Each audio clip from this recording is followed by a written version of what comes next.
Kira-kira kapan sekolah daring ini akan diselesaikan dan kita udah bisa sekolah tatap muka seperti biasa? Artinya nanti di awal ajaran baru kita sudah rencanakan.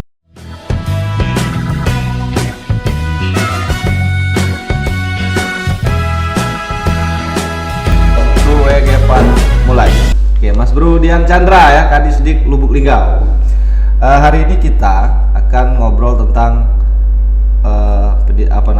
pembelajaran jarak jauh ya, atau PJJ, atau sekolah daring, atau sekolah online.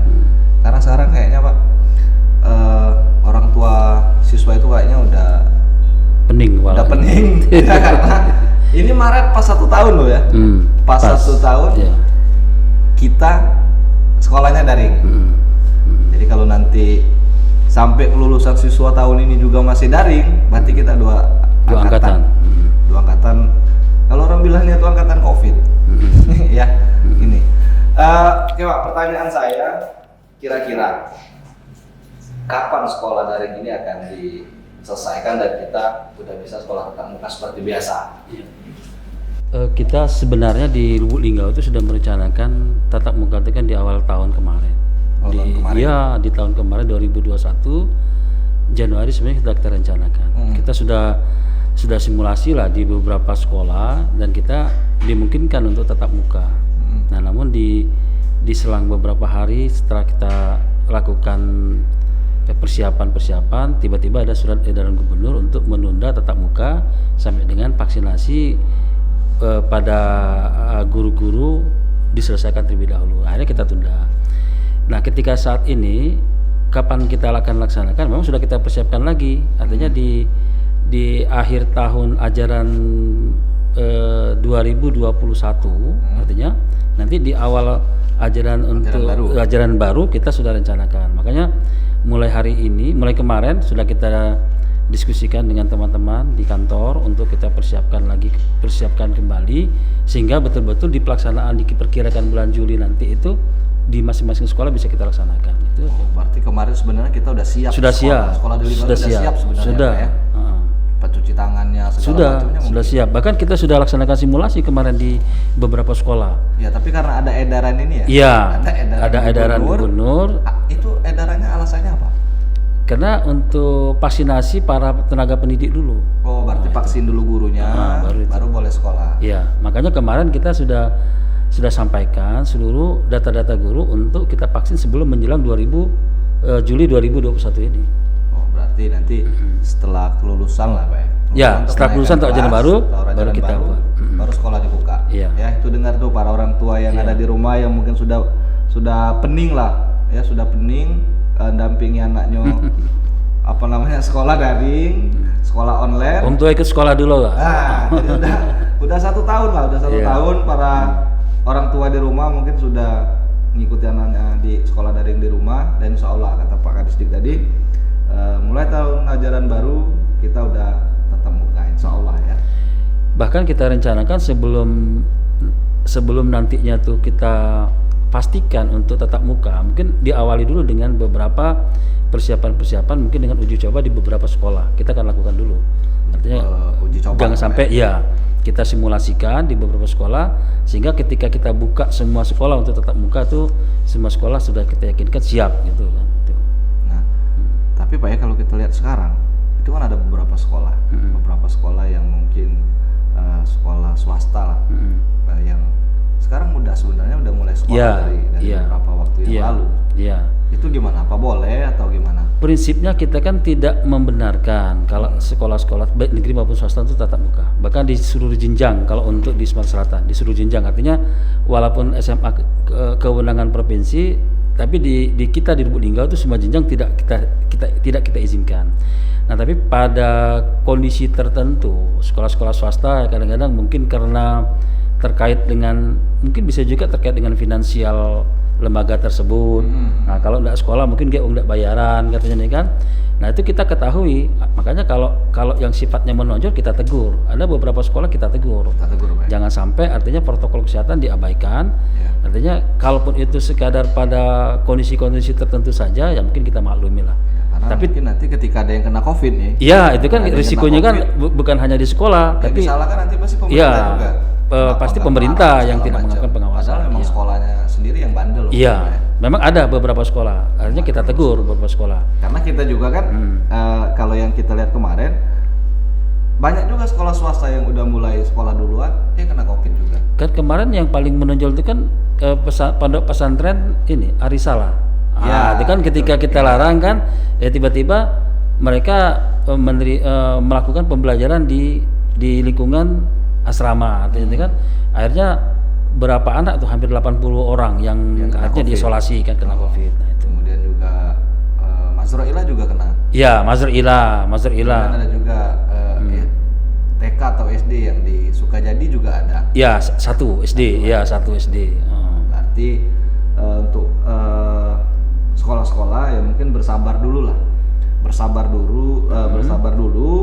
nunggu pemerintah sudah mengizinkan tuh baru sekolah.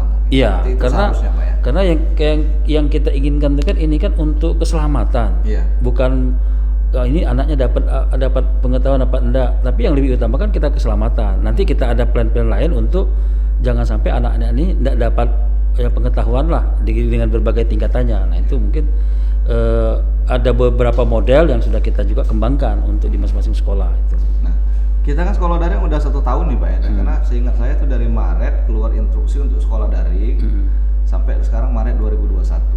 Sejauh ini ada nggak orang tua itu yang mungkin ngeluh dengan gurunya, dengan pihak sekolah, atau bahkan datang ke dia, sudahlah Pak kami pening sekolah daring? Oh banyak, bukan hanya datang di WA itu. Oh Pak, kami ini bukan nak jadi guru, kami ini orang tua ini katanya kan. Nah, tapi ya kena kondisi kita berikan pengertian bahwa kondisi ini tidak diinginkan kita. Bahkan ini kan dunia, wabah dunia ini. Artinya ya kita juga orang tua juga artinya mau tidak mau dilatih bahwa bisa juga harus menjadi tenaga pengajar di rumah. Nah, tinggal kebetulan saya juga istri kan seorang guru. Nah, memang menjadi kendala dengan kondisi misalnya kondisi jaringan dan sebagainya. Makanya ada beberapa solusi yang kita berikan, bisa dia dengan luring, bisa dia dengan artinya penjemputan tugas per minggu dan lain sebagainya.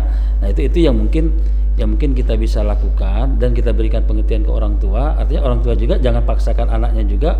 Artinya tuh kalau waktunya dia tidak tersedia jangan juga dipaksakan keinginan seperti orang tuanya lakukan. Itu jangan juga dipaksakan itu.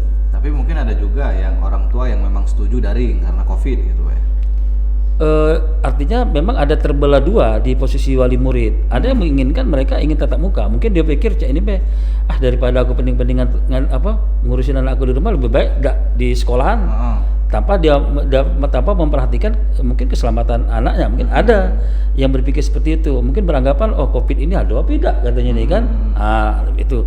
Nah, tapi memang ada orang tua yang lebih selektif, lebih waspada. Jangan Pak, kami kalau memang belum tegas keputusan pemerintah untuk dibuka belajar tatap muka, kami tidak mau ikuti. Ya. Makanya imbang lah berarti Pak ya. Imbang. Bahkan lebih banyak itu yang menolak untuk tidak tatap muka. Banyak yang menolak untuk tatap muka. Iya.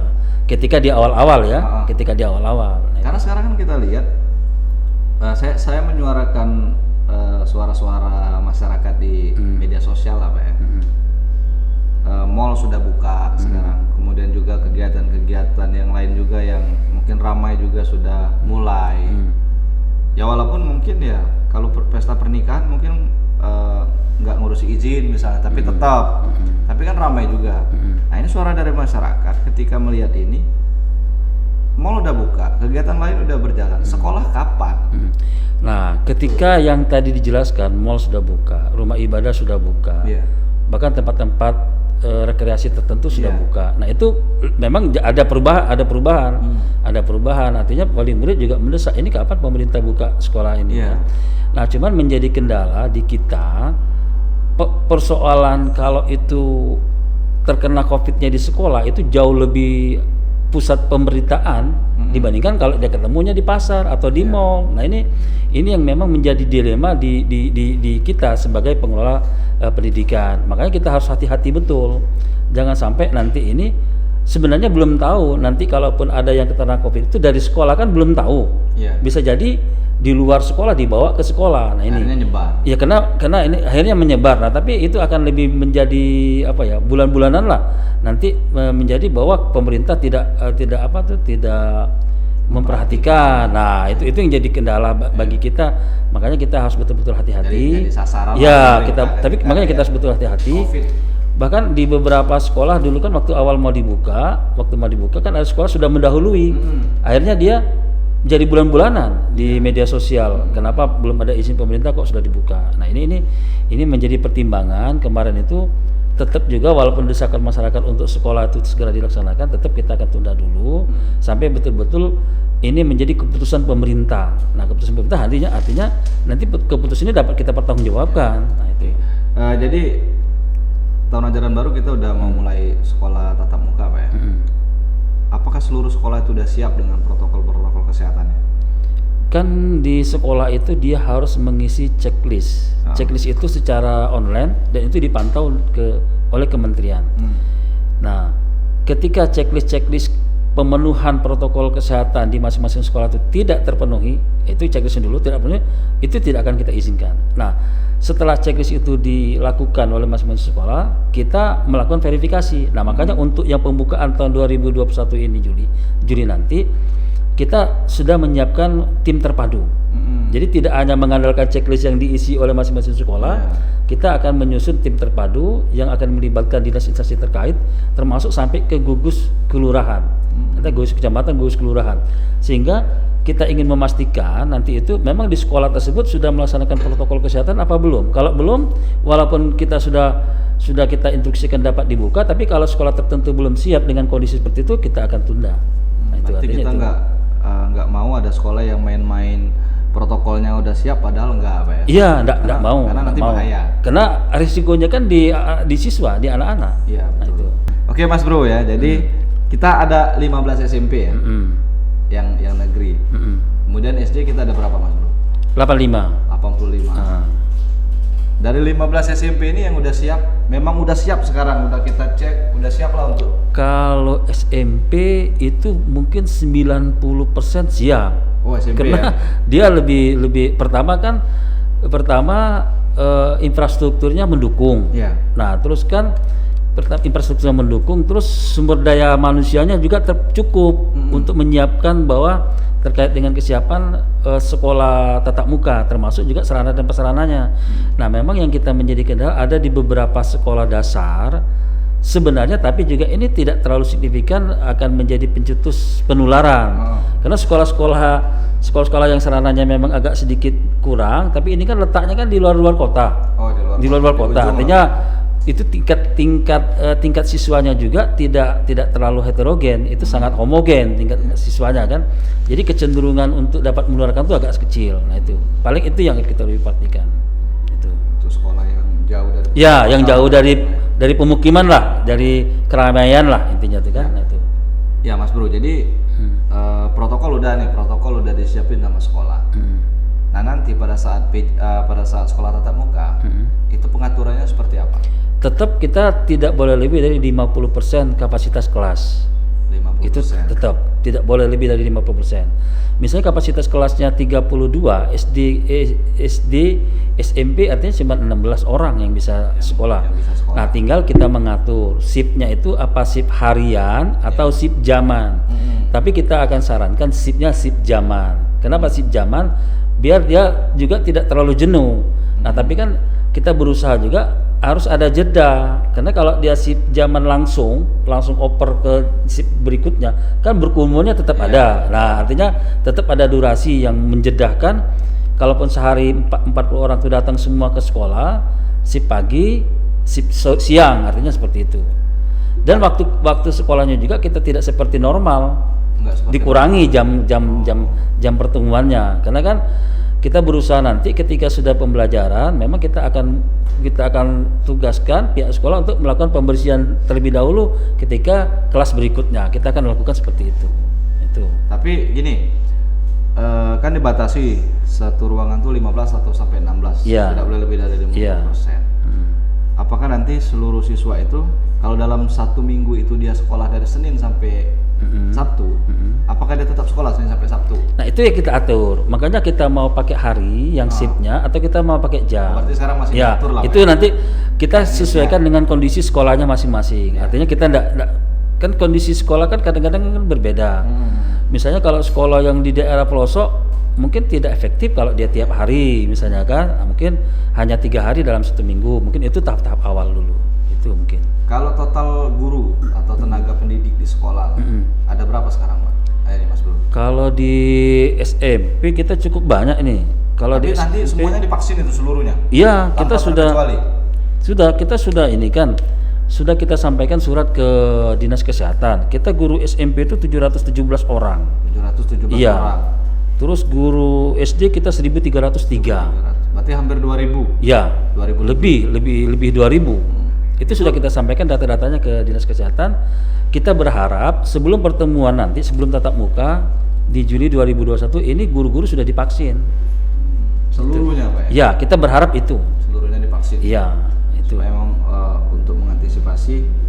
Ya yang jelas kita untuk memberikan rasa percaya diri. Nah, artinya kan kalau dengan sudah divaksin, walaupun kan risiko untuk tertular, walaupun telah divaksin juga akan terjadi. Tapi percaya dirinya kan lebih baik, akan lebih baik kalau kita sudah divaksin baru. Kalau Mas Bro udah vaksin? Oh belum. Belum. Tapi kita alumni. Kita alumni. Iya. Saya makanya Aku belum. Saya percaya diri ya. Nah itu kan pasti akan lebih beda kan. Nah lebih beda percaya dirinya. Nah itu. Udah vaksin 2 kali. Tapi tetap protokol. Saya sudah menawarkan diri untuk divaksin, tapi Pak Kadis Kesehatan katanya tunggu dulu Pak, dan jatahnya belum ada katanya. Ya, jeda kalau nggak salah sekitar 3 bulan. 3 bulan atau sampai 6 Iya. bulan. Itu saya udah kemarin. Nah, tanggal 18 kemarin vaksin kedua. Iya. Makanya sekarang saya percaya diri. Nah itu, cuma percaya dirinya itu kan, walaupun risiko tertular tetap ada katanya kalau kita kan. tidak mematuhi protokol kesehatan. Iya. Jadi walaupun kita udah divaksin, ya kita harus tetap mematuhi protokol kesehatan. Iya, guru juga di sekolah tetap mengikuti, artinya Iya, pakai masker, artinya jaga jarak, itu tetap. Ketika masuk sekolah juga harus dengan cuci tangan dan sebagainya, itu tetap dilakukan, tidak bisa. Jadi Walaupun sudah mentang-mentang vaksin. kita udah vaksin, kita nggak bermasker Iya, segala macam, karena itu masih bisa tertular. Ya Mas Bro, mungkin 1 tahun kita COVID ya, 1 tahun kita COVID sudah kita daring, pro kontra juga terjadi antara orang tua, ada yang setuju daring, ada yang nggak setuju daring.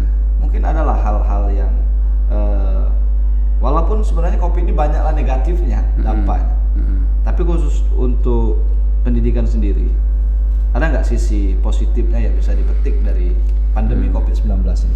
Kalau saya secara pribadi ya, bahwa kita berpikir kita sebagai orang tua tuh diberikan amanah untuk artinya melahirkan seorang anak, bukan untuk diserahkan orang lain mendidiknya. Nah itu kalau saya secara pribadi, artinya kalau saya baca-baca di beberapa literatur, bagaimana prospek anak itu baik atau tidak ke depannya itu bahkan 70% itu pengaruh orang tua. Bukan di sekolah, bukan di guru, artinya 75% itu pengaruh orang tua. Nah ini dengan kondisi seperti ini positifnya, artinya orang tua memberikan perhatian lebih terhadap anaknya. Jadi dia memahami betul, oh anak saya ini sebenarnya punya talenta ini loh, punya kemampuan ini loh. Nah kenapa? Karena banyak interaksi. Nah ini bagi orang-orang tua yang memandang hal-hal kepentingan seperti ini. Nah tapi sebaliknya, kalau memang orang tua tidak menyikapi dengan baik, ini menjadi negatif. Kenapa? Anaknya banyak dibiarkan main keluar tanpa waktu yang memang artinya tuh tidak dikontrol lagi. Nah ini bahkan banyak hal-hal yang selama ini mestinya dia sekolah tidak dilakukannya di rumah. Misalnya yang paling menonjol main game. Dulu kan kita orang tua anak-anak kalau pegang HP dilarang. Sekarang dia harus pegang HP. Nah, itu yang kalau tanpa kontrol. Nah, itu yang mungkin sisi negatifnya yang harus kita perhatikan di masing-masing wali murid. Mungkin dengan COVID ini juga orang tua bisa ngerasakan jadi guru mungkin Pak. Iya.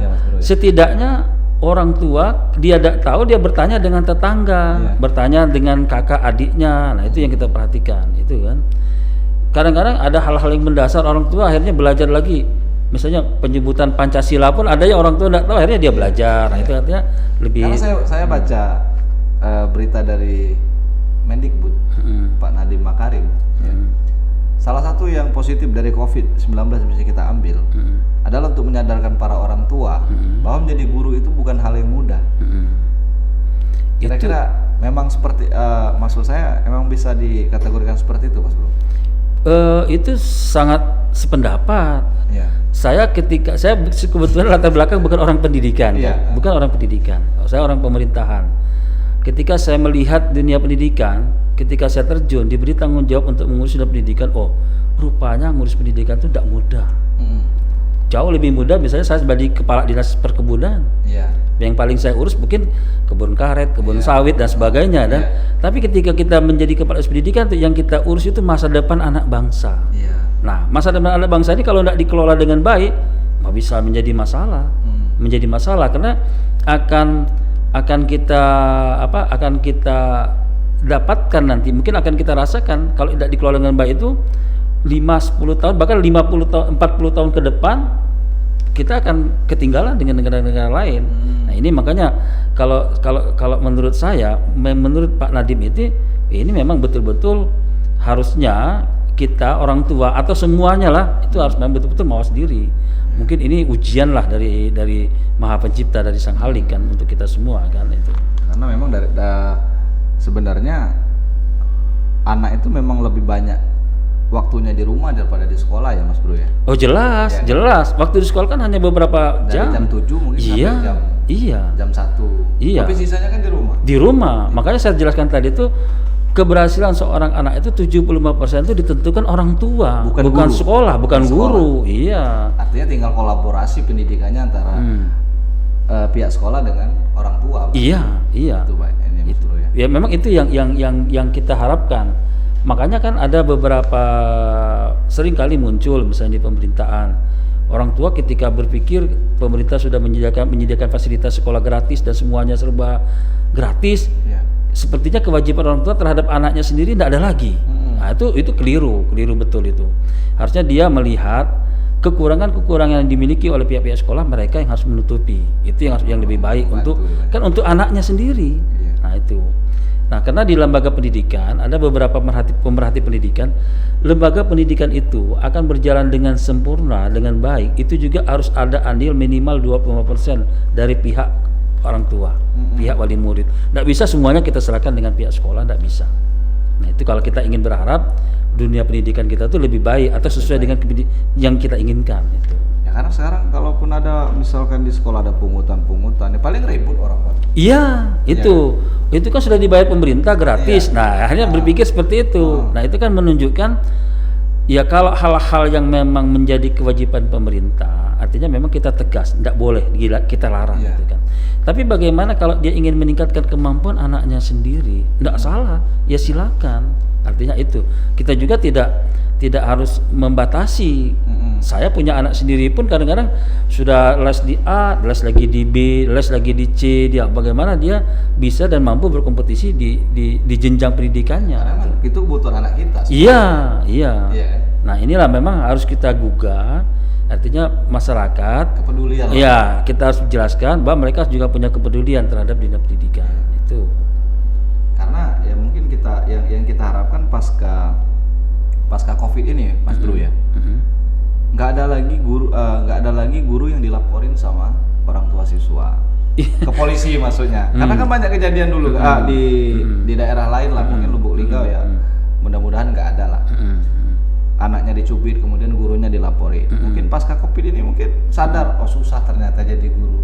Oh iya, jadi mereka itu benar, itu mereka menyadari jadi guru tuh, karena guru itu tidak hanya mengajar, juga dia kan sebagai pendidik. Nah, kalau kita perhatikan, mendidik itu kan lebih banyak di rumah sebenarnya kan? Iya, karena waktunya lebih banyak, terus intensitas komunikasinya tuh juga lebih panjang kalau di rumah kan. Nah, dengan kondisi seperti ini, memang kita lihat masyarakat juga menyadari, memang berat tugas guru. Nah, ada beberapa pengalaman yang disampaikan guru ke kita. Ada siswa itu yang ketika daring dari pertemuan awal sampai ke pertemuan akhir mau bagi rapot itu tidak pernah hadir. Tiba-tiba orang tuanya datang ke sekolah, Bu, kenapa anak saya nggak ada nilai? guru sebut menjelaskan, Bu, anak ibu tidak pernah ikut di dalam pertemuan walaupun itu daring kan ya. Apa orang tuanya bilang? Wah, anak aku ikut terus, padahal record daring kan ada. Nah, ini artinya perhatian orang tua terhadap anaknya sendiri, apakah mereka mengikuti proses belajar atau enggak, itu memang masih ada di beberapa di masyarakat kita yang enggak terlalu perhatian seperti itu, masih ada. Nah, itu mungkin kita juga lihat mungkin kondisi ekonomi, mungkin dia seorang pedagang, mungkin buruh. Nah, artinya walaupun anaknya banyak di rumah, kadang-kadang enggak bisa dia perhatikan juga. Nah, ini juga yang menjadi artinya untuk menutupi kekurangan anak tersebut, ya kita harus mencari solusi. Makanya kita ajak guru-guru supaya menyiapkan metode-metode pembelajaran yang mudah, bahkan setiap saat bisa mereka dapatkan, misalnya dengan buat video pembelajaran. Nah, terus kita juga sarankan kerjasama dengan media televisi lokal, media apalagi media radio lokal, yang kita berikan waktu-waktu tertentu untuk anak belajar melalui radio, melalui TV. Nah, itu kita kerjasama. Nah, saya terbantu dengan ada komunitas guru belajar. Nah, itu saya terbantu betul. Jadi bagi guru-guru yang tidak punya kemampuan membuat video pembelajaran, nah teman-teman di KGB membuat semacam pelatihan untuk memfasilitasi guru-guru ini. Nah, ini sangat membantu di dalam dunia pendidikan kita saat ini, terutama di Lubuk Linggau. Iya, gitu. Ya, Mas Bro. Mungkin juga ya dengan COVID ini mungkin nggak ada siswa, kan kita udah penerima siswa baru kemarin ya, tahun 2020 ya. 2021 ya, tahun ajaran itu. Kan nggak pernah tatap muka nih. Saya khawatir nanti dia nggak tahu nama gurunya siapa. Pak ini namanya siapa? Jangan sama kepala sekolahnya aja dia nggak tahu. Karena nggak pernah ketemu kan. Nah, itulah makanya kita yang kelas-kelas bawah, misalnya di SD kelas 1, 2, 3 kan, kita bukannya artinya tuh memberikan keleluasaan untuk dapat beliau datang ke sekolahan. Di waktu-waktu tertentu pengenalan siswa tersebut terhadap sekolahnya kita izinkan dengan terbatas. Pak, kami anak kelas 1 kami datang Pak 5.5 pagi jam sekian sampai jam sekian, sudah itu kami suruh balik. Nah, itu ada di beberapa sekolah. Untuk apa? Untuk mengenal bahwa mereka belum pernah tahu sekolahnya di mana. Nah, itu ada. Makanya kita berikan waktu ketika kalau tidak salah itu sudah di mungkin sekitar di 3 bulan 4 bulan terakhir ini. Waktu awal-awal kita tidak izinkan. Tapi ketika sudah menjelang akhir tahun ajaran semester pertama kemarin itu kita izinkan. Nanti kita izinkan. Ketemu kepala sekolah namanya nggak tahu. Yang repot itu yang kelas 1 SD. SD. Nah, itu repot karena kan mereka itu kan ya harus ya namanya anak-anak yang baru lepas dari TK misalnya. Nah, ini kan harus betul-betul dengan perhatian, tidak kalau dengan daring kan mereka tidak akan respon. Nah, itu kita izinkan. Tapi tentunya dengan 1-2 jam saja di sekolah, nanti pulang, yang lainnya datang lagi. Nah, itu ada beberapa sekolah ada melakukan seperti itu.